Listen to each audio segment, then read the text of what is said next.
Eu sou o Rick do Mão do Terror, e a narrativa que vem a seguir não é recomendada para quem assusta fácil.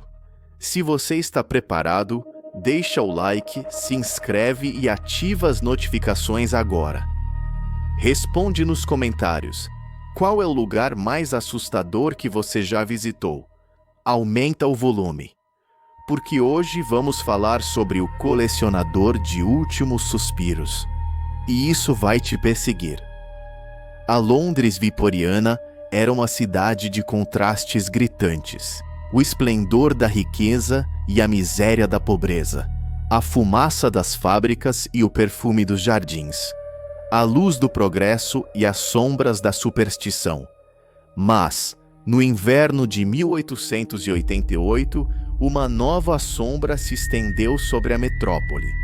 Uma doença misteriosa que drenava a vida de suas vítimas lentamente, deixando-as pálidas, fracas e com um olhar de desespero nos olhos. Os médicos estavam perplexos. A ciência não tinha respostas, e o medo se espalhava como a própria névoa que envolvia as ruas de paralelepípedos. Inspetor Thomas Blackwood, da Scotland Yard, era um homem de lógica e pragmatismo. Em um mundo onde muitos ainda se apegavam a crenças antigas, ele confiava na ciência forense e na razão para desvendar os crimes. A série de mortes que ele investigava desafiava toda a sua compreensão.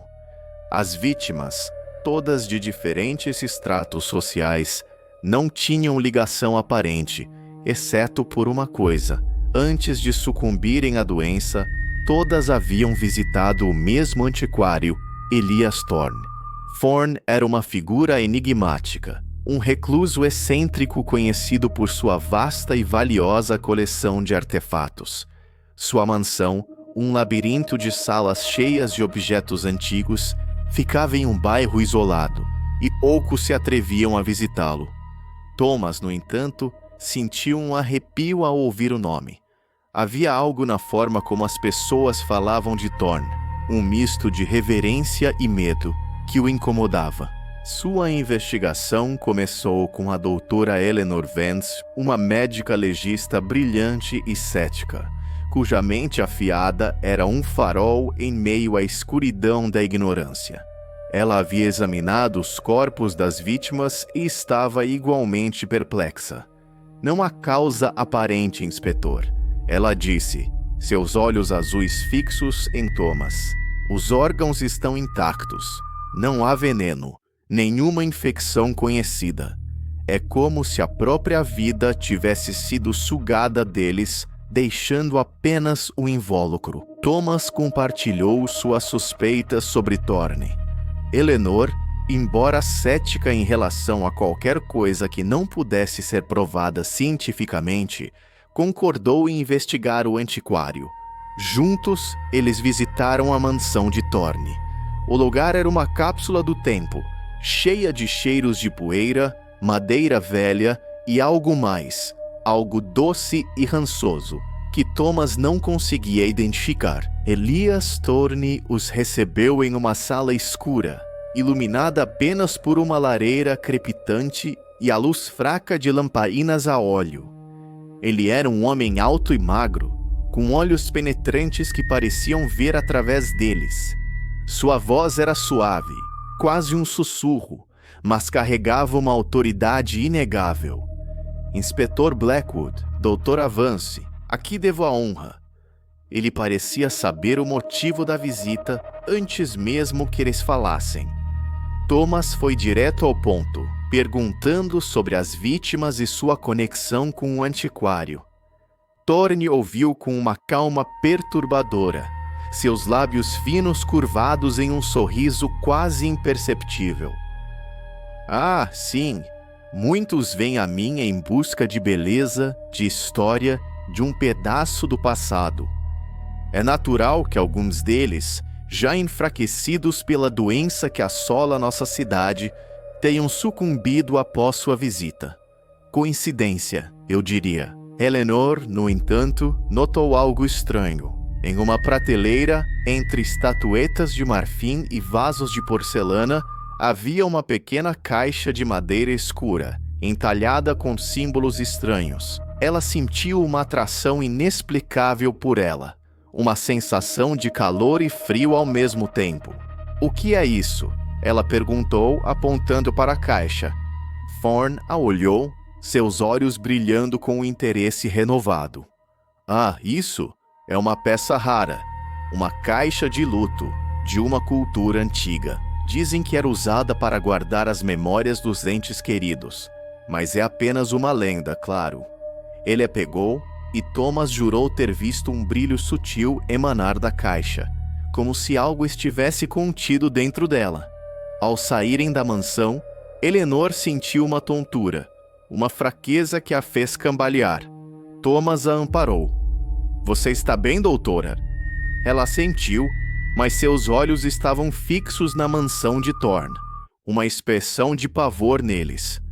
"Há algo naquele lugar, inspetor, algo que não é natural." Eleanor começou a pesquisar. Ela vasculhou textos antigos, livros de folclore e ocultismo, buscando qualquer coisa que pudesse explicar a doença e a estranha sensação que sentira na mansão de Thorne. Ela encontrou referências a vampiros de energia, a seres que se alimentavam da força vital, do último suspiro dos moribundos, e encontrou descrições de artefatos que podiam conter essa energia, objetos que se tornavam mais poderosos à medida que absorviam mais vida. Thomas, embora ainda cético, não podia ignorar as evidências. As vítimas, a mansão de Thorne, a doença inexplicável. Ele começou a acreditar que Thorne não era apenas um colecionador de objetos, mas um colecionador de vidas.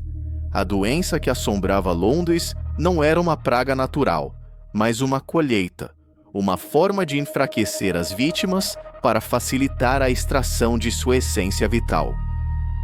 Eles voltaram à mansão de Thorne, desta vez com um mandado de busca. A casa estava escura e silenciosa, mas Thomas sentiu uma presença opressiva, como se as paredes estivessem observando-os. Eles vasculharam a mansão, procurando por qualquer coisa que pudesse incriminar Thorne. Em uma sala secreta, escondida atrás de uma estante de livros, eles encontraram o que procuravam. A sala era um santuário macabro. Centenas de objetos, cada um mais estranho que o outro, estavam dispostos em prateleiras e pedestais. Havia joias, relógios, caixas de música, bonecas de porcelana, todos com um brilho sutil, uma aura de energia que Thomas podia sentir. E no centro da sala, em um pedestal de ébano, estava a caixa de luto que Eleanor havia notado. Ela pulsava com uma luz fraca, como um coração batendo. Thorne apareceu na porta da sala, seus olhos brilhando com uma fúria fria. "Vocês não deveriam ter vindo aqui", ele disse, sua voz agora mais forte, mais ameaçadora. "Vocês não entendem o que estão profanando. Ele não era apenas um homem. Havia algo mais nele, algo antigo e poderoso." Ele explicou sua arte. Ele era um necromante, um ser que havia descoberto o segredo de extrair e armazenar a força vital, o último suspiro dos moribundos. A doença que assombrava Londres era sua criação, uma forma de preparar as vítimas para a colheita. Os objetos em sua coleção não eram apenas artefatos, eram receptáculos, cada um contendo a essência de uma vida, de uma alma. "Eu não mato, inspetor", Thorne disse, um sorriso cruel em seus lábios. "Eu apenas acelero o processo, e em troca eu lhes dou a imortalidade. Suas essências vivem para sempre em minha coleção, um testemunho de sua existência." Ele acreditava que estava oferecendo um serviço, uma forma de transcender a mortalidade humana. Thomas, apesar do medo que sentia, manteve a compostura. "Você é um monstro, Thorne. Você está roubando a vida das pessoas, transformando-as em meros objetos." Thorne riu, um som seco e sem humor. "Monstro? Eu sou um colecionador, inspetor. E minha coleção é a mais valiosa de todas. A vida, em sua forma mais pura. Eleanor, que havia se recuperado de sua fraqueza, percebeu que eles não podiam lutar contra Thorne com armas ou leis. E era algo além da compreensão humana. Ela se lembrou de uma passagem em um dos livros que havia lido sobre como quebrar o poder de um necromante, destruir seus receptáculos, liberar as almas aprisionadas. Com um grito, Eleanor pegou um dos objetos mais próximos, um relógio de bolso antigo, e o arremessou contra a parede. O relógio se estilhaçou e uma luz fraca emanou dele, uma luz que parecia flutuar no ar por um instante antes de desaparecer. Thomas viu a expressão de dor no rosto de Thorne, como se ele tivesse sido ferido. "Não!" Thorne gritou, sua voz cheia de fúria. Ele avançou em direção a Eleanor, seus olhos brilhando com uma luz sobrenatural. Thomas interveio, sacando sua arma, mas as balas pareciam não ter efeito em Thorne, que as ignorou como se fossem meros insetos. Eleanor continuou, quebrando um objeto após o outro. Cada vez que um receptáculo era destruído, uma luz fraca emanava dele, e Thorne gritava de dor. A sala se encheu de luzes flutuantes, de sussurros, de lamentos de alívio. As almas aprisionadas estavam sendo libertadas. Thorne, enfraquecido pela perda de sua coleção, caiu de joelhos. Sua forma começou a se distorcer, sua pele a envelhecer rapidamente, seus olhos a perder o brilho. Ele era um ser que se alimentava da vida, e sem ela, ele estava murchando, morrendo. Thomas, vendo sua oportunidade, pegou a caixa de luto, o receptáculo mais poderoso, e a arremessou contra o chão. A caixa se estilhaçou em 1000 pedaços, e uma explosão de luz branca preencheu a sala. Um grito final, agonizante, ecoou pela mansão. E então, o silêncio. Quando a luz se dissipou, Thorne havia desaparecido. Não havia corpo, apenas uma pilha de cinzas e o cheiro rançoso que Thomas havia sentido ao entrar na mansão. A sala estava em ruínas, os objetos quebrados, as luzes flutuantes haviam desaparecido. As almas estavam livres. A doença que assombrava Londres começou a diminuir. Os pacientes se recuperaram, embora muitos não se lembrassem dos detalhes de sua doença. Thomas e Eleanor contaram sua história, mas poucos acreditaram.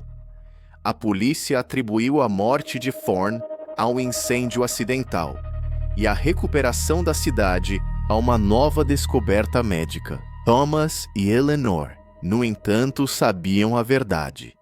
Eles haviam enfrentado o inexplicável e isso os havia mudado. Thomas, o homem de lógica e razão, havia sido forçado a confrontar um mundo que desafiava toda sua compreensão. Eleanor, a cientista cética, havia testemunhado a existência de forças que a ciência não podia explicar. Eles continuaram a trabalhar juntos, investigando casos que pareciam desafiar a lógica, sempre com um olho no sobrenatural.